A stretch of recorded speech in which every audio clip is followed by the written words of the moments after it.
Because if you're going to avoid one man, one woman marriage, why limit it to same sex? Doesn't the polygamist have an argument today?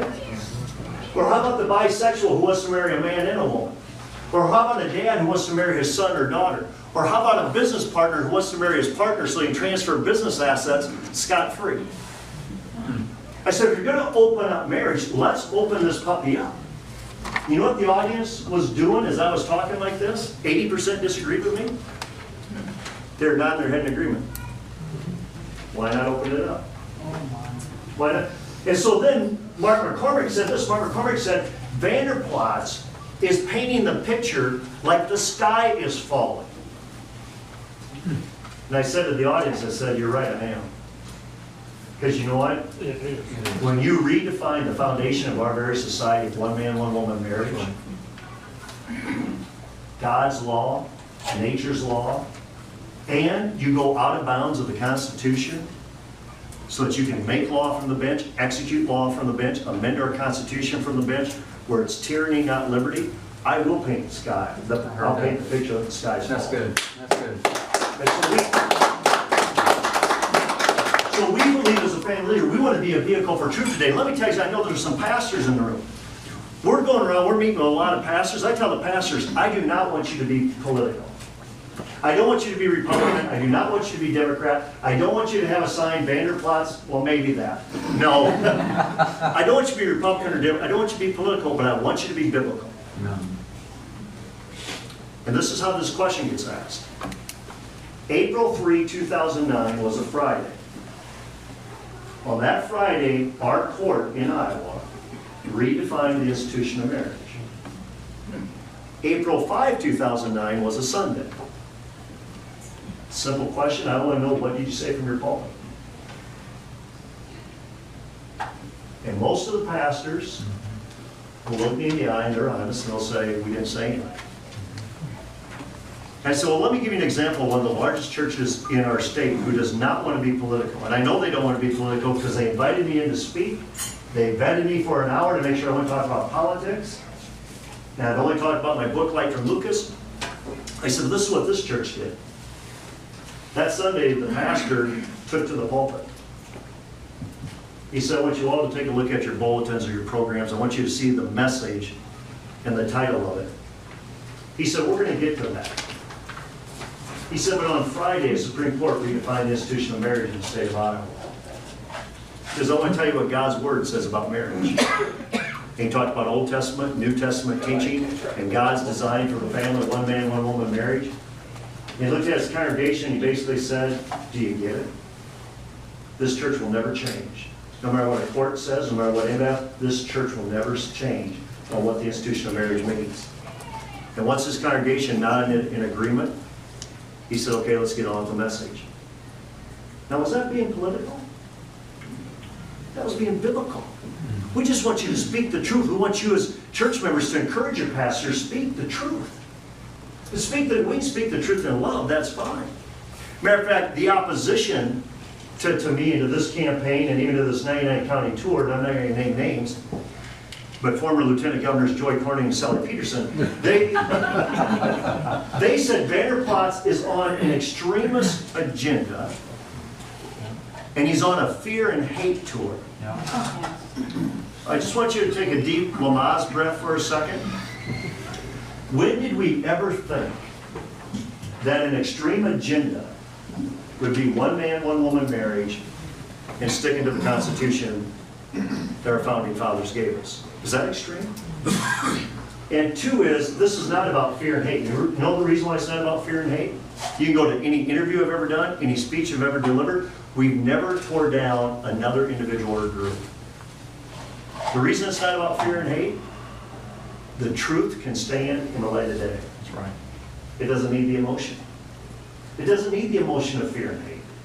We've never been about fear and hate. Now, if you want to see fear and hate, I'll show you emails I've received. Mm-hmm. You want to listen to fear and hate? I'll let you listen to voicemails on my phone. You want to have a real example of fear and hate? I'll bring my 8th grade son in front of you, and he'll tell you about a phone call he received when he got home from school. If you want to know what happens with fear and hate, I'll bring my wife of 27 years in, and she'll tell you why she's alarming the house and why her spare time is done at a shooting range right now. Oh, my God. And she says, you better let me know when you come home. I'll tell you about fear and hate. This agenda is not about fear and hate. This agenda is about truth and about right and wrong. So we think we need to be people of truth. Two is we believe we need to be authentic in our stance. So therefore we have a ministry called Marriage Matters.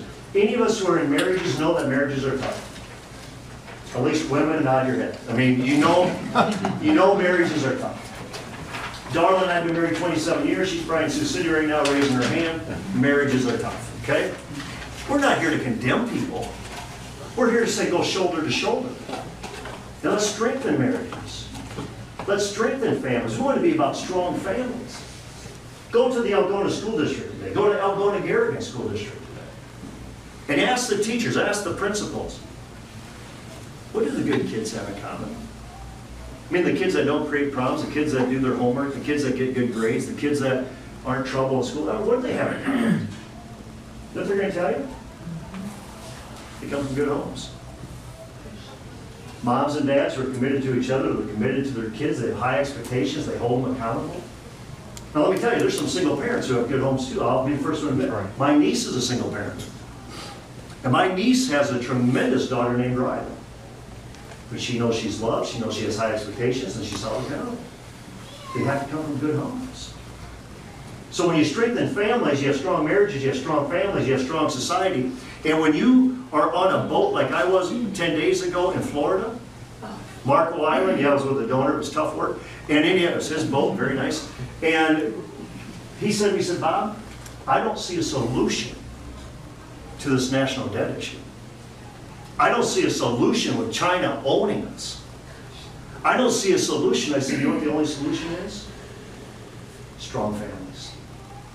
We need to get back to strong families where we develop producers, not takers, from our society.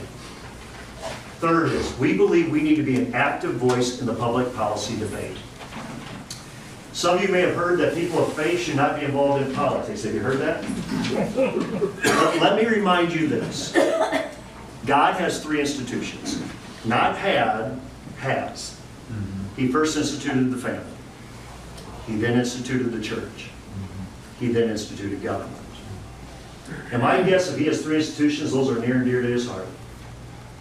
And I believe for us as people of faith to be negligent when it comes to the institution of government and to walk away and leave government on its own, I believe it's highly negligent to do that.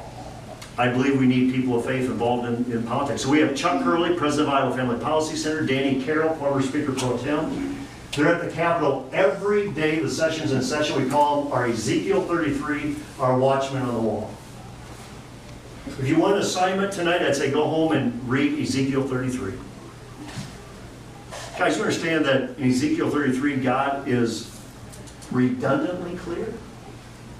By saying, if you see your people walking down a path of destruction, and you know better, and you say nothing, he says, I'm going to hold you accountable. That's a high standard.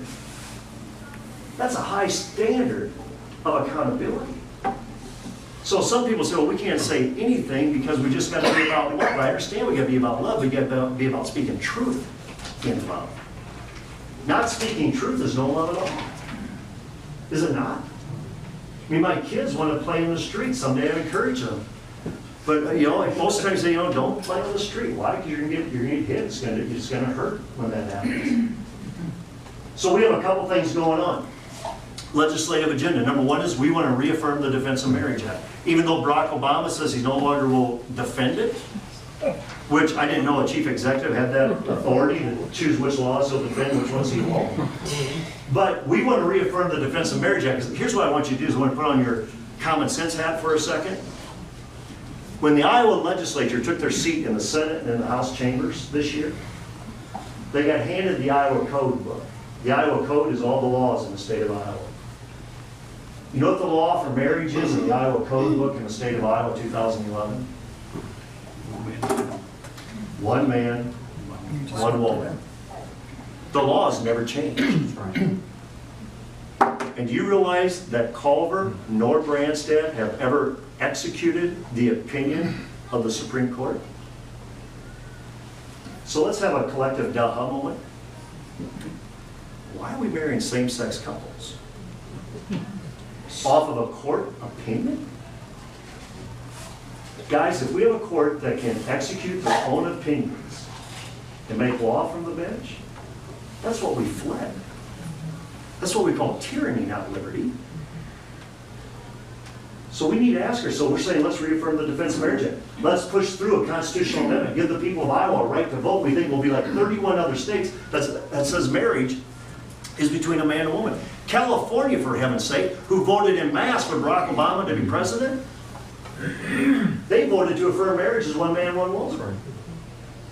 Barack Obama believes marriage is one man, one woman. Chet Culver believes marriage is one man, one woman. And you know what? I believe Gronstal even believes marriage is one man, one woman. But you know what? The far left of their party is well resourced and financed, and the money dictates how they believe. Yeah.